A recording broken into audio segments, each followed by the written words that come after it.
అండి నమస్తే, నేను మీ తేజస్ని. ఈరోజు టేస్టీగా రవ్వ విత్ సేమియా వేసి ఉప్మా చేసుకుందాం. చాలా టేస్టీగా ఉంటుంది. ఉప్మా అంటే వాళ్ళు కూడా ఇష్టపడతారు. ముందుగా అయితే నేను ఇక్కడ పచ్చిమిర్చి కట్ చేసుకున్నాను, అలాగే టమాటో ఒకటి పెద్దది కట్ చేసుకుని, 2 ఆనియన్స్ కట్ చేసుకుని, అలాగే కరివేపాకు కూడా తీసుకొని ఒక ప్లేట్లో పక్కన పెట్టుకుందాం. ఇప్పుడు మనం స్టవ్ ఆన్ చేసి బాణలి పెట్టి ఒక గ్లాస్ మనము ఇక్కడ బెన్సీ రవ్వ అంటామండి, ఈ ఉప్మా రవ్వ తీసుకున్నాను. అలాగే ఒక గ్లాస్ సేమియా తీసుకొని బాగా అరోమ వచ్చే వరకు బాగా వేపుకొని స్టవ్ ఆఫ్ చేసి పక్కన పెట్టుకుందాం. ఇప్పుడు ఇంకో గిన్నె తీసుకొని అందులోకి ఒక 2 గరిటెల ఆయిల్ వేసుకుందాం. ఆయిల్ బాగా వేడెక్కిన తర్వాత శనగపప్పు ఒక 2 టేబుల్ స్పూన్లు, అలాగే ఆవాలు, కరివేపాకు, ఆనియన్స్, అలాగే సాల్ట్ కొద్దిగా వేసి ఆనియన్ బాగా మగ్గిన తర్వాత టమోటా, పచ్చిమిర్చి కూడా యాడ్ చేయండి.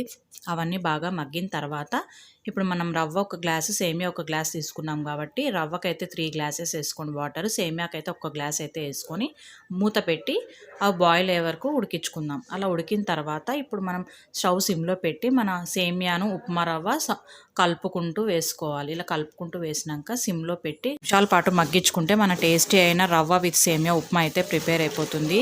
మీకు మన వేడి వేడి ఉప్మా అయితే రెడీ అయిపోయిందండి. ఇప్పుడు కొద్దిగా ఊరగాయ, పప్పుల పొడి కానీ వేసుకొని తింటే సూపర్ టేస్టీగా ఉంటుంది. ఒకసారి మీరు కూడా ట్రై చేయండి. వీడియో చూసిన తర్వాత మీకు నచ్చినట్టయితే మర్చిపోకుండా like, share and subscribe my channel. Thank you so much for watching this video.